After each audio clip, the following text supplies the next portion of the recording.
गोरा दिखता हो यार। भाई इतने तो बाद रिक्शा में बैठ के और भाई ये कचौड़ी खा के तो इतनी अच्छी थी ना, ये मैं फर्स्ट टाइम खा रही थी। विकराल विकराल चंदन।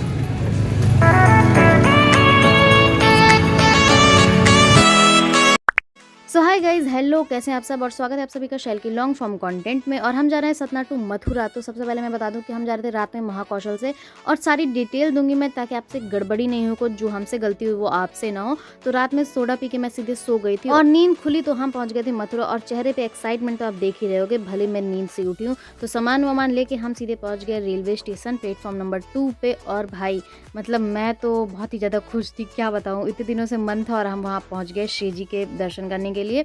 और उसके बाद हम चले गए थे सीधे बाहर।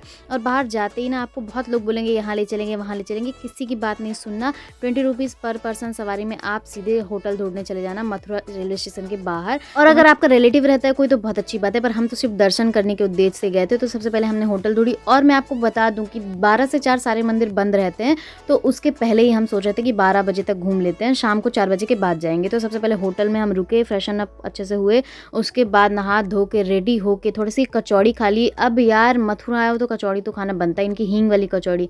और भाई इनके साथ एक शायद कोई पालक पनीर की सब्जी थी, और तीखी और मीठी चटनी के साथ में मट्ठा था। और भाई इसकी चाय बहुत अच्छी थी, इलायची वाली।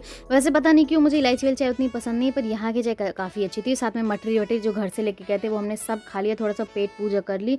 और इनकी कचौड़ी में जो हींग का फ्लेवर आया था ना, मतलब मैं क्या बताऊँ, मज़ा ही आ गया था खा के। और उसके बाद हम हो गए थे रेडी, और रेडी होके जाने वाले थे हम लोग सबसे पहले यमुना मैया के दर्शन करने। तो सबसे पहले मैंने थोड़ा सा मेकअप कर लिया, ज़्यादा मैं मेकअप करती नहीं, आप लोग को पता है। तो ब्रेसलेट वगैरह पहन लिया, अपना चश्मा लगा लिया, क्योंकि धूप बहुत ज़्यादा है तो सनग्लासेस लगाना बहुत ही मैंडेटरी है। और होटल के बाहर ही हमें मिल गई थी ऑटो, तो हमने बुक कर ली थी 700 रुपीज़ के हिसाब से। और उसके बाद हम लोग फर्स्ट जा रहे थे यमुना मैया के दर्शन करने। पर जाते ही हम लोग को ऐसे पता चला कि वहाँ पे गेट बंद है, लेकिन फिर भी हम लोग दर्शन करने चले गए थे। बोटिंग तो अलाउ नहीं थी क्योंकि बहुत ज़्यादा पानी भरा हुआ है और बाढ़ जैसे आने की संभावना है, ऐसा बताया जा रहा था उधर। तो हमने दर्शन किए दूर से ही, और इधर पे काफ़ी अच्छा झूला वूला लगा था, तो हमने थोड़ा देर टाइम स्पेंड किया। और उसके बाद ऑटो लेके हम लोग चले गए थे गोकुल की तरफ। और ऑटो में बैठे बैठे हम लोग खा रहे थे फ्रूट्स, एप्पल वगैरह, क्योंकि अब दर्शन करने जाना है, घूमना है, तो थोड़ा सा एनर्जी बना के तो चलना पड़ेगा। तो ऐसी ऐसी चीज़ें खाई थी हमने। तो ये खाते खाते हम लोग पहुंच गए थे सीधे गोकुल, मतलब अंदर। ये गेट जो दिख रहा है ये गोकुल के अंदर ही जाता है। और यहाँ जाते ही ना आपको बहुत सारे गाइड मिल जाएंगे कि हम आपको ये स्टोरी बताएंगे, वो स्टोरी बताएंगे। कुछ मत सुनना, चुपचाप चलते जाना, आपको सब दर्शन होते जाएंगे और सारी चीज़ आपको पता चलती जाएगी। और जो भी आपको दान दक्षिणा देना है वो सिर्फ आप दान पेटी में डालते जाओ या मंदिर में से दान कर दो, जो लोग बहुत सारे बैठे रहते हैं। हमने ऐसा ही किया था। और ऐसी किसी की बातों में मत आना, क्योंकि यहाँ बहुत सारे मंदिर है और बहुत जगह आपको जाना भी पड़ेगा, तो थोड़ा संभल के। और उसके बाद यहीं पे मिली थी बढ़िया सी लस्सी, और ये लस्सी तो मेरी फेवरेट हो गई थी, मतलब बहुत ही बढ़िया थी। और उसके बाद लस्सी पी के हम लोग आगे चले गए थे दर्शन के लिए। उससे पहले हमने खा ली पानी पूरी, और ये पानी पूरी बिल्कुल अच्छी नहीं थी, बहुत एवरेज थी, मतलब मैंने ट्राई किया कि देखती हूँ कैसी होती है।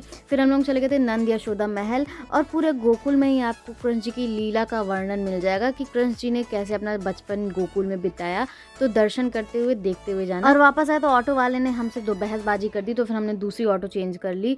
और उसके बाद हम लोग चले गए थे 84 खंबा। ये मंदिर जो है नंद भवन के नाम से भी प्रसिद्ध है बहुत ज़्यादा। और ऐसा माना जाता है कि ये जो भवन है ना 84 खंबे के ऊपर बना हुआ है। और अगर भक्त सच्चे मन से इनकी परिक्रमा करता है तो जो 84 लाख योनियाँ होती हैं उसको उस बंधन से मुक्ति मिल जाती है। तो ऐसा मान के लोग यहाँ की परिक्रमा करते हैं।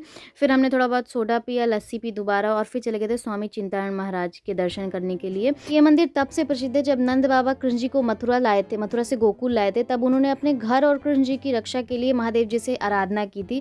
तब महादेव जी ने चिंताहरण का स्वरूप धारण किया था। और यहाँ दर्शन करने के बाद हम लोग चले गए थे रमन रेती, और यहाँ पे आपको दर्शन होंगे रमन बिहारी जी के, जो कि बहुत ही प्रसिद्ध है। और यहाँ आपको बहुत ही अच्छा लगेगा, मतलब सब यहाँ पे अपनी भक्ति में मगन रहते हैं, नृत्य करते रहते हैं, बहुत ही सुकून लगता है यहाँ पे। फिर हमने भी अच्छे से दर्शन किए, और इतनी भीड़ में भी बढ़िया से दर्शन हो गए। और यहाँ ऐसे मानते हैं, किसी अच्छे व्यक्ति ने कहा था कि अगर यहाँ की रज मतलब रेत को अगर आपने माथे में लगाया या उसमें लेट गए तो आपने साक्षात राधा और कृष्ण को गले लगा लिया है, ऐसा मानते हैं। तो यहाँ पे हमने थोड़ा देर टाइम स्पेंड किया, अच्छे से मस्त मज़े किए यहाँ पे।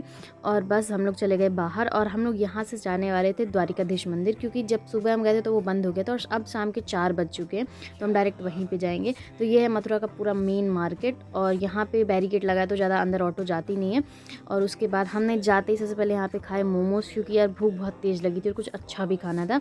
तो हमने मोमोज़ ले लिए 1 प्लेट, ये 30 रुपीज़ की एक हाफ़ प्लेट थी, मतलब काफ़ी अच्छा था। तो हमने ये खाया और उसके बाद मुझे यहाँ की पानी पूरी भी ट्राई करना था, साथ में बहुत ही अच्छी थी, मतलब बहुत डिफरेंट। और पता है यहाँ के यहाँ लास्ट में ना सूखे में आपको मिलेगी दही वाली पूरी, 20 रुपये पर प्लेट थी, जिसमें 6 पीस थे और काफ़ी बढ़िया थी। तो ये खा के हम लोग चले गए आगे और मिल गया रिक्शा, क्योंकि 2 किलोमीटर अंदर जाना था। तो रिक्शा में बैठे और ज़्यादा कुछ नहीं खाना है, आपको हल्का फुल्का खाते चलना है, जिससे आपका पेट भी भरा रहे, मन शांत रहे और थकान ना हो ज़्यादा चलने में।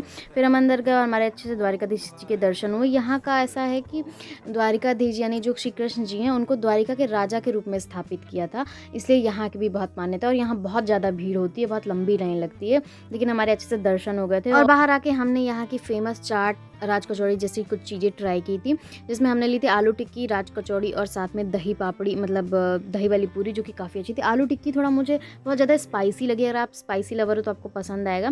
फिर मम्मी ने मुझे अपने से राज कचौड़ी खिलाई थी, जो कि काफ़ी अच्छी थी। फिर हमने राज कचौड़ी भी ली और उसके साथ ये दही वाली पूरी। मुझे यहाँ की दही पापड़ी चाट बहुत अच्छी लगी, मतलब मज़ा आया खाने में। फिर हो गई थी शाम, बज गए थे 7, साढ़े 7 समथिंग। तो हमने थोड़ा मार्केट एक्सप्लोर किया और उसके बाद हम लोग जा रहे थे रूम, क्योंकि अब बहुत ज़्यादा थक गए थे और सुबह उठ के हमें जाना था वृंदावन, वहाँ पे भी दर्शन करने थे। तो मथुरा का ब्लॉग होता है यही end. Thanks for watching this video, bye.